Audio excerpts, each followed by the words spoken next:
For 2 decades, Tom Hartley had spoken to no one but the cattle and the wind. His ranch, 40 acres of scrub grass and weathered fence, sat 5 miles from the nearest neighbor, exactly as he'd planned it. After his wife left and his son stopped calling, silence became his refuge. The work was enough. Dawn to dusk, hands in soil and sweat, the rhythm of survival replacing the ache of connection. Then one autumn morning, a border collie appeared at his gate, scarred, thin, and moving like she'd walked 100 miles. She had no collar, no name, no history. Tom should have called animal control. Instead, he opened the gate. What he didn't know was that this dog would crack open 20 years of solitude. What he couldn't have imagined was that saving her life would teach him how to save his own. This is the story of a rancher who'd forgotten he still mattered, and a dog who wouldn't let him stay forgotten. Chapter 1. The Gate. The morning she appeared, I was mending fence on the north pasture. My hands were bleeding, cheap work gloves, years old, falling apart like everything else on this ranch. The sun hadn't burned off the frost yet, and my breath came out in clouds that disappeared into the grey Texas sky. That's when I heard the barking. Not frantic, not threatening, just persistent. I straightened up, wire cutters hanging from my belt, and looked toward the property line. A dog stood at the gate, black and white, ribs showing like a washboard, one ear torn at the tip. Even from 50 yards away, I could see she was beautiful, bone-thin, but beautiful. I told myself to keep working. I'd learned a long time ago not to invite things into my life that couldn't stay, but she didn't leave. She barked again, shorter this time, and sat down like she was waiting for permission to exist. I walked toward her, boots crunching on frost-stiff grass. She didn't flinch. Her eyes tracked me, dark, intelligent, patient, in a way that made my chest tight. This dog had seen something hard. You can always tell. "Where'd you come from?" My voice was rough. I hadn't used it much that week. She tilted her head. I should have called the county, should have let someone else handle it, but the gate was in my hands now, and I was already reaching for the latch. When it swung open, she walked through like she'd been invited to dinner, not like she was entering the property of a man who'd chosen to be alone. That night she ate half a can of beans and slept on the porch. I told myself it was temporary. One night. Tomorrow I'd make calls. I lied to myself better back then. Chapter 2. The Dog. By the end of the first week I'd named her Scout. I didn't mean to. Names mean things. They mean you're keeping something. But one morning I called out, "Come on, scout the fence with me." And she came running, and it stuck. By then I'd already bought proper dog food from the feed store in town. The clerk, a kid I didn't recognize, didn't say anything, just rang it up and smiled like he knew what was happening. Scout was a border collie. That much was obvious. Someone had bred her for work. Her instincts were sharp as broken glass. She'd heard the cattle without being asked, moving with this balletic intensity, her eyes locked on the herd like she could read their minds. I'd never owned a dog before, 20 years on this ranch, and I'd never needed one. Now I couldn't imagine working without her. But she was broken in ways that took time to understand. At night, she'd wake up shaking. She'd press herself into corners or hide under the porch.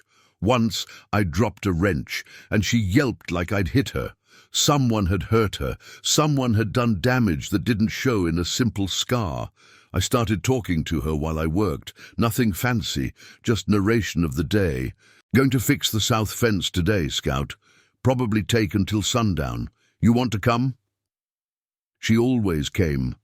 And somewhere in the middle of explaining to a dog why the cattle needed fresh water before a cold snap, I realized I was talking more than I had in years. One afternoon, I found her lying in the pasture, staring at nothing. Her leg was shaking. I sat down next to her, not touching, just being there. After a long time, she put her head on my thigh. "I know," I said. "Me too." Chapter 3. First Clues. It was Scout who found the old tack shed. I'd owned this ranch for 19 years and never noticed it. A structure so buried under mesquite and rust that it had basically become part of the landscape. But Scout had her nose to the ground one morning, and she led me straight to it like she was saying, "Pay attention, there's something here." The door was stuck. Took me 20 minutes with a pry bar to crack it open. Inside, saddles, bridles, tools, all of it covered in dust thick as carpet. And in the back corner, a leather journal wrapped in oilcloth. I opened it carefully. The pages were brittle but intact. The handwriting was old, precise, belonged to someone methodical. Dates going back 40 years, notes about cattle, feed prices, rainfall, and sketches, detailed drawings of the ranch layout, a dam that didn't exist anymore, plans for a windmill. This had belonged to the rancher before me, the one who died of a heart attack in town one day, someone I'd bought the place from unseen, just signed papers and moved in. I'd never thought much about who'd lived here before. But looking at these journals, at the care someone had taken to document this land, I felt something shift. Like maybe this place had a history, like maybe I wasn't just here to survive it alone. Scout sat at my feet watching. "He loved this place," I said, "whoever he was." She thumped her tail once, decisive. "If you're enjoying this journey so far, tell us in the comments where in the world you're watching from." Chapter 4. Rebuild Montage. After finding the journals, something changed in how I saw the work. It wasn't just survival anymore, it was continuity. I started fixing things properly instead of just making them last another season. The barn roof got re-shingled, real work. 2 weeks of sweat and aching shoulders. Scout would lie in the shade below, tracking my movements. I'd talk about the previous owner while I worked. He probably fixed this roof too. Maybe he sat up here on a day like this and thought about the future. The fence got a complete overhaul. 4 miles of it, and I did it section by section. My hands blistered, bled, hardened into new calluses. Scout worked alongside me, not herding cattle anymore, just keeping me company. She'd trot ahead, mark the next section like she understood the plan, then wait for me to catch up. I replanted the orchards the journals mentioned, peach and almond trees, long gone to weeds. I cut back the mesquite, cleared sightlines, let the land breathe. It was brutal work in September heat. But every time I'd finish a section, Scout would dance around my legs like we'd won something. I repaired the old well, got it pumping fresh water instead of relying on the rusted tank. The morning it flowed clear, I just sat next to it and cried. I don't know why. Maybe because I'd forgotten how good it felt to complete something that lasted. The house got a fresh coat of paint, weathered grey, like it had been originally. New hinges on the porch, fixed the kitchen stove. Things I'd let decay suddenly felt worth my time. Scout watched every project like she was taking notes. Chapter 5. Partial Discovery. 3 months in, I drove into town to get supplies and ran into Frank Castellanos at the hardware store. Frank was maybe 60, weathered like the land, ran cattle 2 ranches over. We'd nodded at each other for years but never really talked. He looked at me like he was seeing me for the first time. "You're the Hartley Ranch guy, right?" "Yeah." "Heard you got a dog. Word travels fast in empty country." I nodded. "That a border collie?" "She is." Frank leaned against the counter. "You know the Hendersons used to run that place? Before you?" "I know." "I found his journals." Frank's eyes changed. "You found his journals? Those still exist?" "In an old shed." "Why?" "Because Tom Henderson spent his whole life trying to make that land work. And then his son—" Frank paused. "His son just left, moved to the city, never looked back. Henderson died a few years after you bought it. But before he died, he tried to reach out to his boy. Letters, mostly. Never got an answer." I felt something cold move through my chest. "You know where his son is?" I asked. Frank shook his head. "No idea, but the old man, he never got over it. Died bitter, I think. Didn't deserve to go that way. That night, Scout and I sat on the porch, and I told her what Frank had said. She rested her head on my knee like she understood. Maybe she did. Chapter 6. Escalation. The drought came early that year. By July, the creek had stopped running. The well started drawing up mud-colored water. The pasture turned from gold to brown to something that looked like dead skin. The cattle grew restless. I could see it in their eyes, the way they bunched together looking for shade that didn't exist.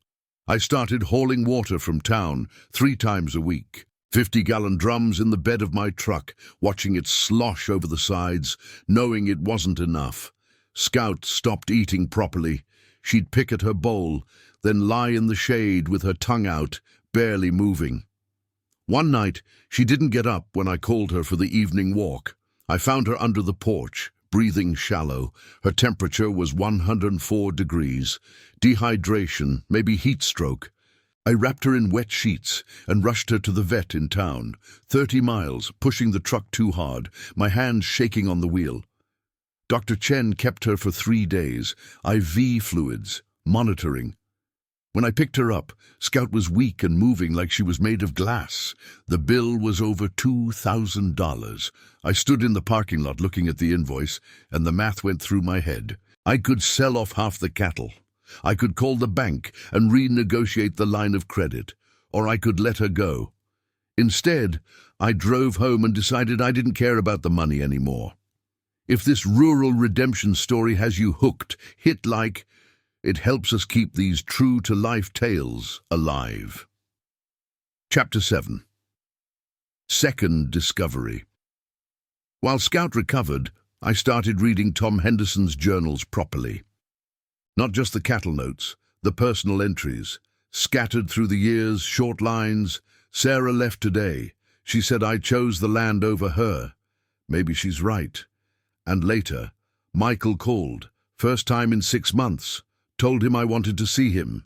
He said maybe next year, and later still, I'm too old to fix this, too proud, too tired. The final entry was dated 3 days before he died. I've decided to leave the ranch to whoever comes next, not to Michael. He doesn't want it. But maybe someone will love this place the way I did. Maybe someone will understand that the land teaches you what matters if you're quiet enough to listen. I sat on the porch with the journal open, and Scout came and lay beside me, still weak but present. He was talking about me, I said. He didn't know it, but he was. I'd spent 20 years thinking isolation was safety, thinking that if I didn't let anyone in, I couldn't lose anyone. But Tom Henderson had tried to stay connected, and it had broken him. And I'd tried to stay alone, and it had broken me too. Scout pressed against my leg. We're the same, aren't we? I said. Both scared, both thinking we're safer alone. She made a small sound, not a bark. Agreement. That night I called Frank. I want to find Tom Henderson's son, I said. Frank was quiet for a moment. That's going to be hard, Tom. It's been years. I know. But I found something he needs to know about his father. Can you help? Chapter 8. Validation. It took 4 weeks. Frank had a cousin who worked in the county clerk's office. She found Michael Henderson's address, living in Austin, working as an architect, a whole life built somewhere else. I wrote him a letter. I enclosed one of his father's journal entries, the one about the land teaching you what matters. I told him his father had been proud of him. I told him the ranch was still here. I didn't ask for anything. 2 weeks later, he called. His voice sounded like he was trying not to cry. You really found his journals? I did. I'm reading them now. I never knew he was that. I thought he just gave up. He didn't. He kept working, kept hoping you'd come back. Michael was quiet. Then, I'm coming down next weekend. Is that okay? When he arrived, he walked the property like he was seeing it for the first time. We didn't talk much. He just looked at everything, the orchards I'd replanted, the fence lines, the barn. Scout followed him, and he knelt down and let her lick his face, and he cried like he'd been waiting 20 years to do it. My dad would have loved her, he said. I think she might have belonged to him first, I said. I don't know how, but I think so. Michael stayed for 3 days. We worked on the fence together. I showed him the journals. He told me about his life in the city. Impressive and empty, he said. He'd succeeded at everything except the things that mattered. When he left, he hugged me. Thank you for taking care of this place, for taking care of him. Thank you for letting me, I said. Scout watched his truck disappear down the road, and for the first time in months, she wagged her tail like she meant it. Chapter 9. Resolution. It's November now. The rains came back, the creek flows, and the well runs clear. Michael comes down once a month. Last weekend we made plans to bring in some young heifers, breed for quality instead of just survival. He's talking about spending a whole season here next year, brought his laptop, started taking remote design jobs from the ranch. Scout is thriving, her coat shines, she works the cattle with authority but also joy. Sometimes I catch her just sitting in the pasture, watching the horizon, and I recognize that expression. It's peace, it's belonging. Yesterday I was going through the journals again, and I found a page I'd missed. Tom Henderson had written, "The land doesn't care if you're lonely, it just cares if you show up, every day. That's the covenant, you tend it and it holds you up." I thought about how I'd run from people for 20 years, thinking I was protecting myself, and how a dog nobody wanted had walked through my gate and reminded me that we're all just looking to matter to someone. Scout is sleeping on the porch as I write this. Michael's coming back next weekend. We're going to fix the old windmill. There's a letter from a woman in town, the school teacher, asking if I'd want to have coffee. I said yes. The ranch is still quiet, but it's not lonely anymore. That's the difference. Quiet is peace. Loneliness is a choice, and I'm finally done choosing it. Land teaches you that redemption isn't about erasing what you've lost. It's about showing up for what remains and trusting that the people and the dogs who matter will find their way home. Subscribe for more real-life stories of loyalty, land, and second chances. See you in the next one.